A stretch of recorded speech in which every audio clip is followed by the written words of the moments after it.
welcome to the Blue Steel podcast. Today we're back with Bob Waterhouse, the author of Everton and the Fans, Born Not Manufactured. And he's wrote a second book now. It's called Liverpool Football Club Ruined My Life, 60 Years of Support in Everton. Good morning, Bob.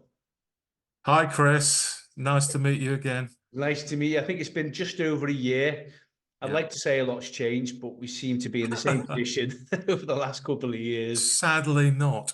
Yeah, yeah, a lot's gone on in Everton, and obviously in your lifetime, a lot has happened to Everton as well throughout the ages. So we'll start saying, I mean, I read your first book, it's brilliant, Everton and the Fans. I've recently finished your second book now. So regarding this one, what was the reasoning for writing this second book? Right. I guess I wanted to write a more personal autobiographical book, if you like. And obviously, my link is Everton Football Club, so I wanted to write autobiography, my 60 years of supporting the club. And also there's a third element, which is my interest in current affairs, which led me ending up teaching government and politics to sixth formers in the West Country, funnily enough. So I've covered the current affairs from the 1960s up to the present day as well. Yeah, I have noticed politics does go hand in hand throughout the book, and how politics obviously affected in many ways football, the country, and ultimately Everton as well. What was the favourite part of the book going through from the start to the end? What was the favourite part that you enjoyed writing? Oh, I guess it's the early days, and I've got to say, when I first started supporting the club, Everton were definitely the dominant team. They just won the league in 62, 63. They had a fantastic youth policy, which was to bear fruition in the late 60s with the championship winning team, 69, 70. That's when I first supported the club, and they were doing really well. They were one of the top teams in the country, and I think there's one season down there we had the highest average attendance of any club, which just shows the potential. We were also dubbed the Mersey Millionaires, although I tended to debunk that theory in the book. But so we seem to have it all. And, that brought an immense amount of joy, which is difficult to recreate in the current situation. Yeah, I mean, yeah, it is hard at the moment. And then that leads me on to my next question, I suppose. I mean, what was the least favorite part or the hardest part to write? Oh dear. Take your pick. Well, I think in a way it's not the current situation. It's possibly the 1990s, because there was again so much hope from that brilliant team of the 1980s, and again, rather like the team of the late 60s, it didn't fulfill its potential. Although with this one, to some extent, it wasn't allowed to fulfill its potential with the European ban Yeah. after Hazel. Also, the club just seemed to fall so far behind Liverpool in the 90s that there didn't seem to be any comeback. Yeah, exactly. And I've noticed that there's an ongoing sort of problem with Everton. There's always that we're at the brink of potential. You know, Mm. we've got the stadium, one of the best stadiums in that time, 60s, especially around the World Cup era, when we hosted a lot of Brazil's games at home. And we're always the nearly club, throughout the ages now. I remember, the late 80s when we done so well, and we just never went on to the next level. Again, in Moyes' era, we got that, we were breaking into Europe each season. We nearly made it, and then we just dropped off a cliff. And that seems to be a common theme of Everton. We get to a certain, I'd say, a certain ceiling. We don't break it and then we fall apart.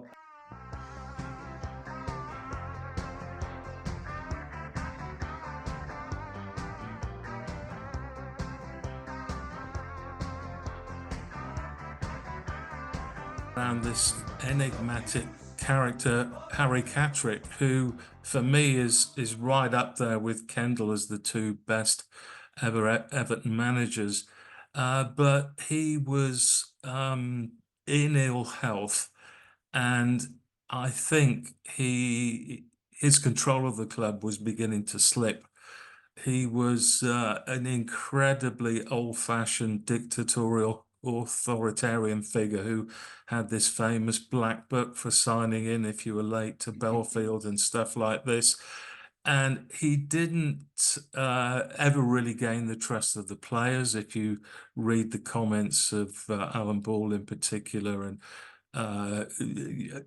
you see what's missing from the Alex Young book, which is fulsome praise, Bill Shankly, and nothing about Harry Catterick. I think you can read between the lines there that he wasn't the best liked. But he, as I said before, he had this really brilliant youth policy.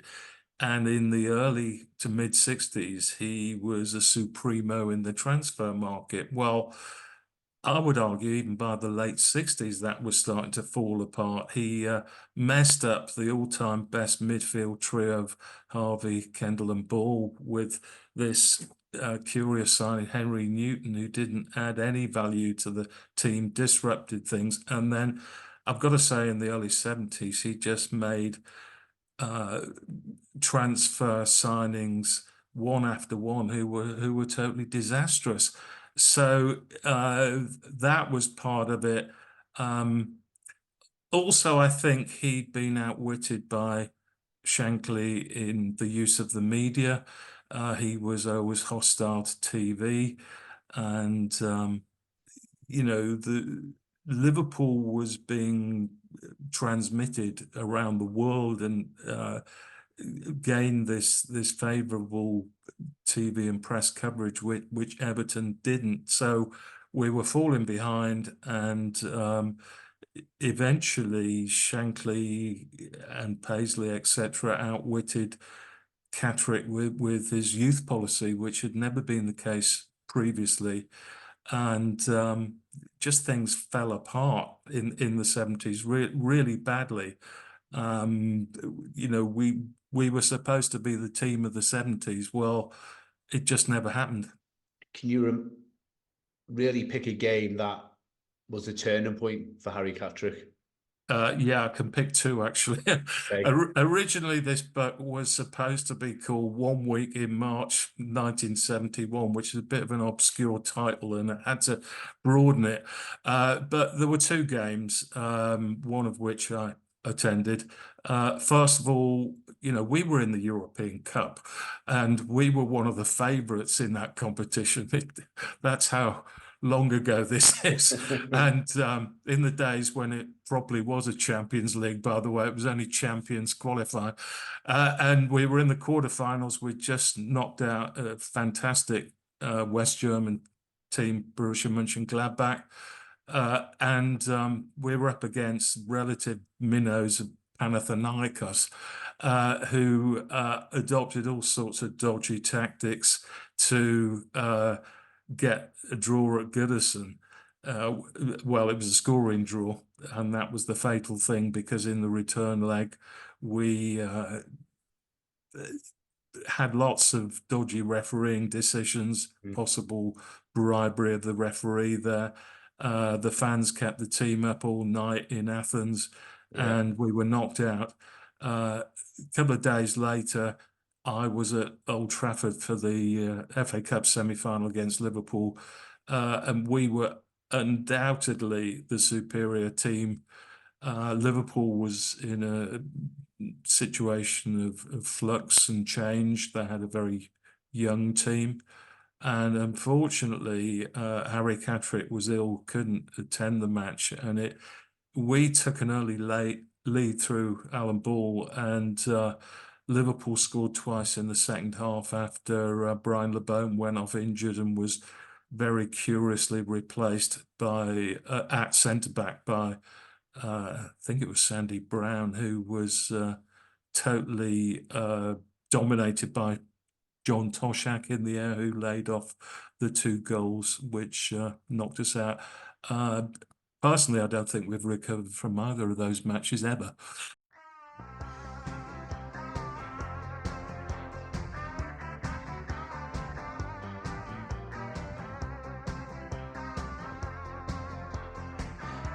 What was your take on the 80s then? Because I know it didn't start fantastically well for Kendall. There was a lot of started disastrously for Yeah. Kendall, but fortunately the board had the foresight to stick with him and did the trick. I think Kendall's secret in a lot of ways was the team spirit engendered.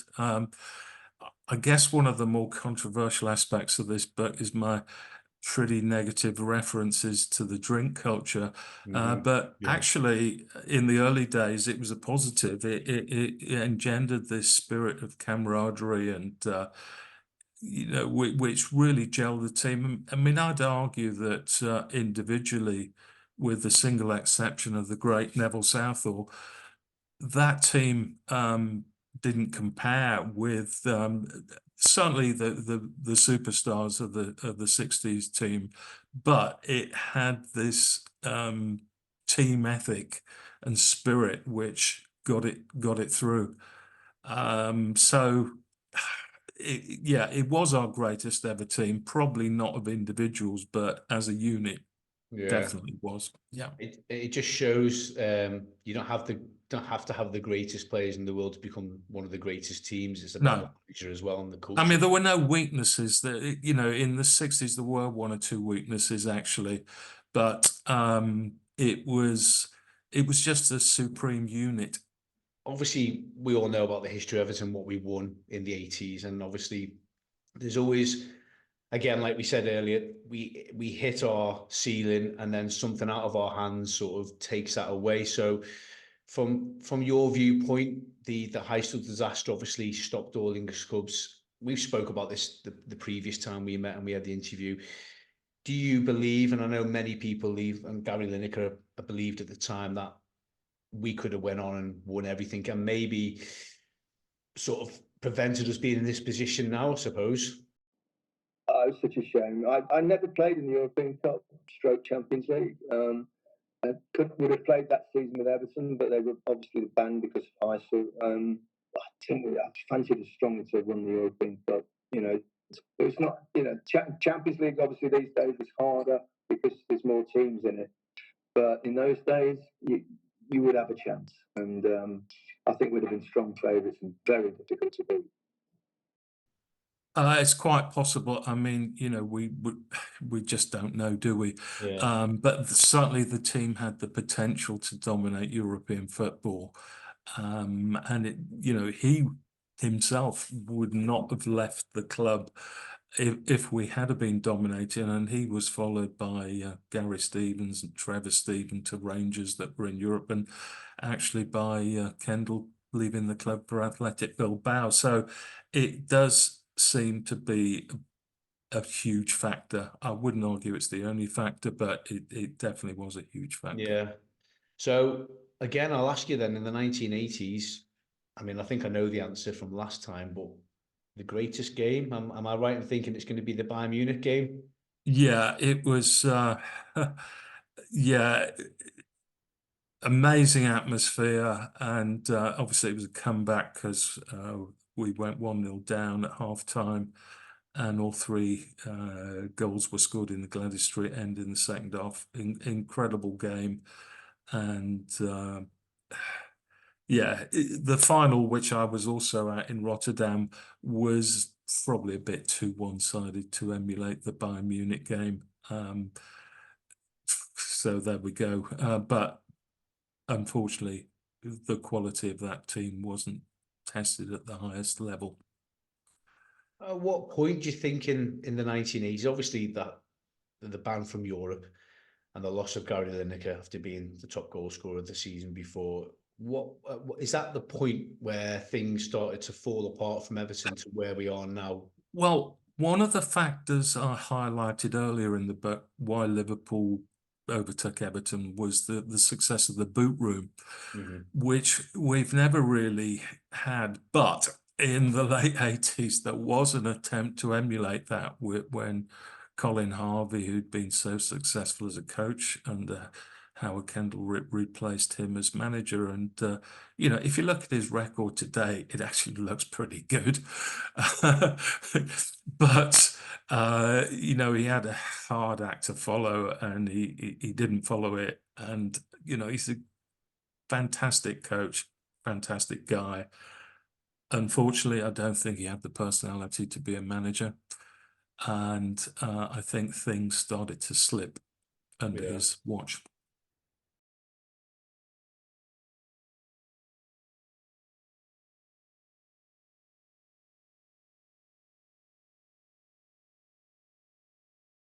What's your take on the 90s then with Everton and Liverpool?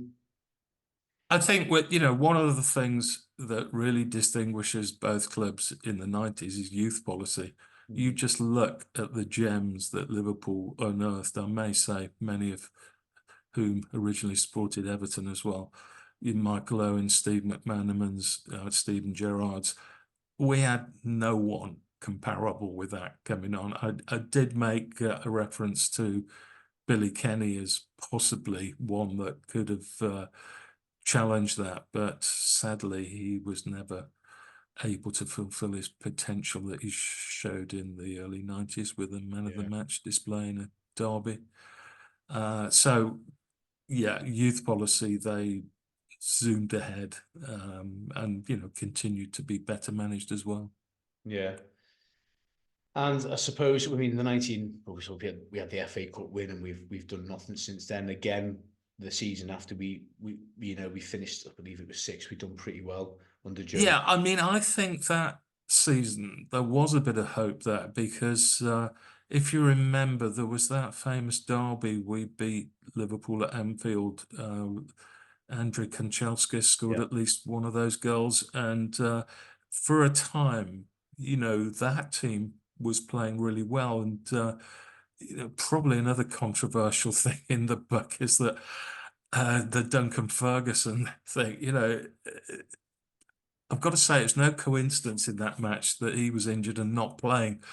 Not because I'm not denigrating him as a player. I just think, successive managers tended to take the easy route out with Duncan Ferguson. It was route one football. It wasn't playing along the deck, which we were forced to in that match very successfully against Liverpool. But there we go. So during the 90s, I'd imagine I'm right in thinking that the best part was the 95 FA Cup win. That team. Yes and no. Yes, it was the only trophy. No, because I actually don't think it was a brilliant Everton team. No. Compared with the current setup, maybe, but it wasn't a patch on the team of the 80s.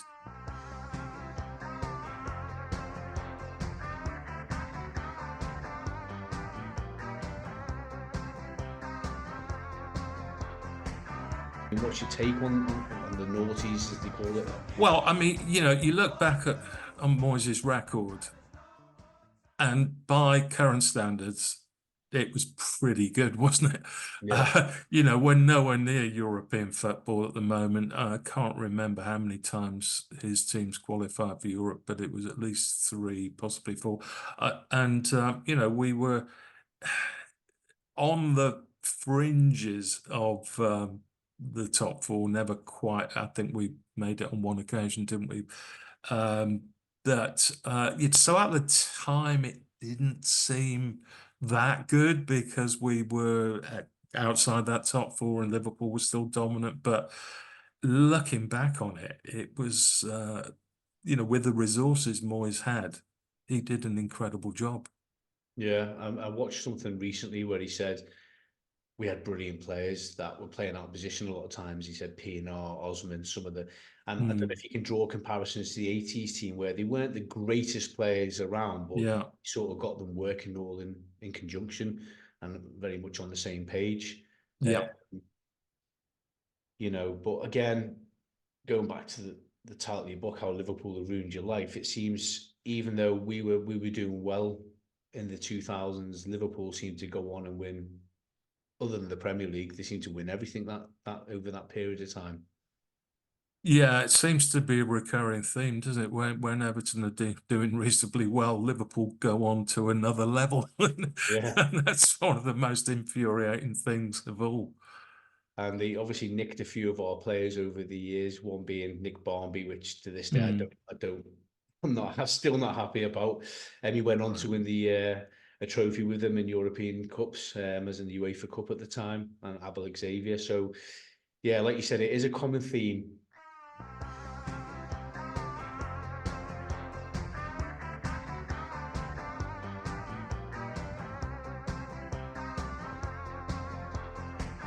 Moving up to where we are now, I mean, what's your current take on just how far the divide is?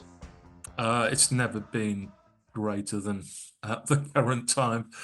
It pains me to say, but I've been following the club for 60 odd years, and the divide is greater than ever. And actually, this Liverpool team this season looks one of the strongest they've had for quite some time. And we all know what's happening with Everton, although people in the know seem to tell me that this team is better than its results suggest at the moment. I've got my doubts myself, but anyway, there we go. Yeah. I mean, you can always, I suppose, as an Evertonian, we always look at points in time where things could have changed. You look at the ban in Europe, the management styles going back over the years where, you know, it could have been better. Liverpool seem to be always one step ahead of us and miles ahead at the moment. Do you believe, I suppose it's a big question, can we ever claw that back? Can we get to the heights of them and match them and maybe surpass them in years to come? Well, it would be foolish to say it can never happen. The one shining light on the horizon is the stadium. And that does have the potential to generate significant income that we've not been getting from match days. The sort of negative is that no club seems capable of breaking into the top 4, 5, possibly at the moment. The financial realities are that those clubs are so far away from the rest. We're I think rapidly becoming a sort of Spanish La Liga situation where there are 2 clubs dominate, possibly 3. Here it's 3 or 4, I think, and they're leaving the rest behind. And you look what happened to Leicester; they didn't make the breakthrough. I think even Tottenham, with their resources at the moment, are struggling to break in to that group. So I'd like to be optimistic, and obviously all of these things are possible in the long term. It certainly is not going to happen in the short term. But the financial realities are such, it's going to be a huge ask. Yeah.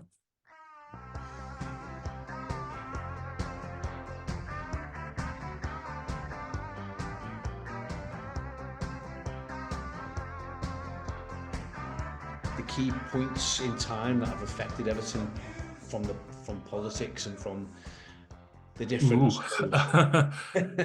I mean, it's ironic in a way that when Liverpool was a city was really on its knees in the 80s, it was the time of huge success for both football clubs. And it created that sort of spirit of adversity from the fans and togetherness, I guess, which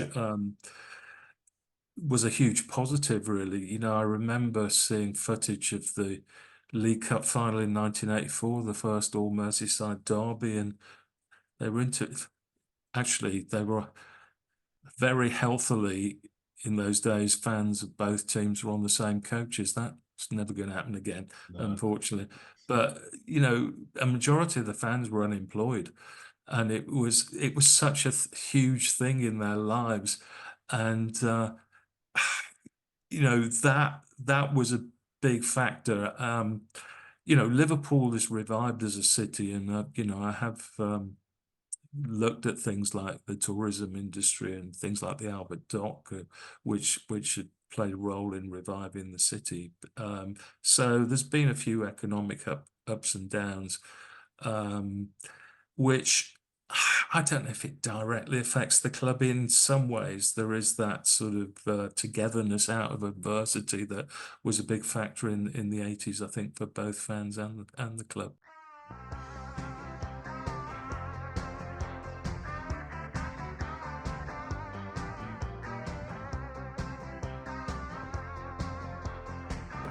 Everton's demise is pretty well documented. There's mismanagement, which has led us into this situation. You know, I've got to say, Everton is currently remarkably lucky, because you just look at, well, I watched that woeful Sheffield United performance last night. They are down, Burnley are down, and then it's just a question of the other place.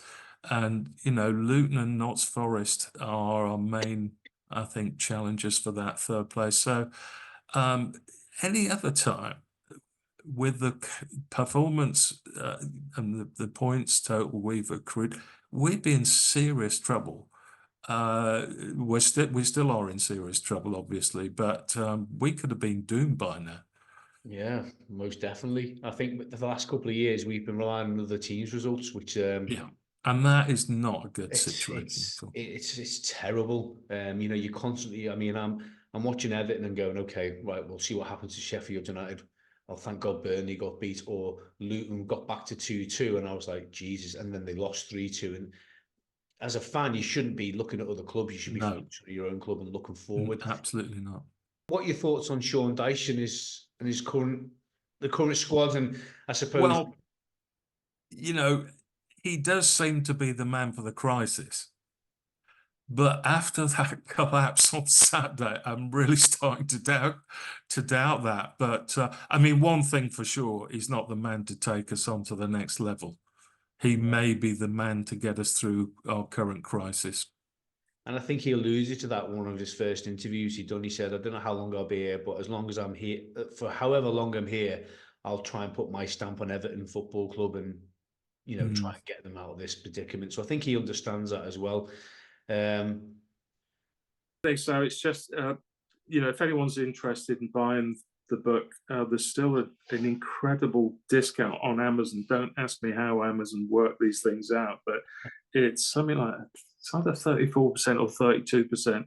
So it's available at a really good price at the moment on Amazon, and it's starting to get into the bookshop, certainly on Merseyside. I know that's the case as well. That is brilliant to see. And obviously, if you are looking to buy Bob's books, you can get the first one, Everton, the Fans Born Not Manufactured. That's on Amazon as well. And you've got Liverpool Football Club, Ruin My Life, 60 years supporting Everton. That's again by Bob Waterhouse. And we're looking forward to a possible third book soon on the Bramley Moor. We won't say too much on that. We don't want to spoil it, but they're both great reads for any Everton fan. And obviously I'll post all the links up to them on this video and obviously on my Everton page as well.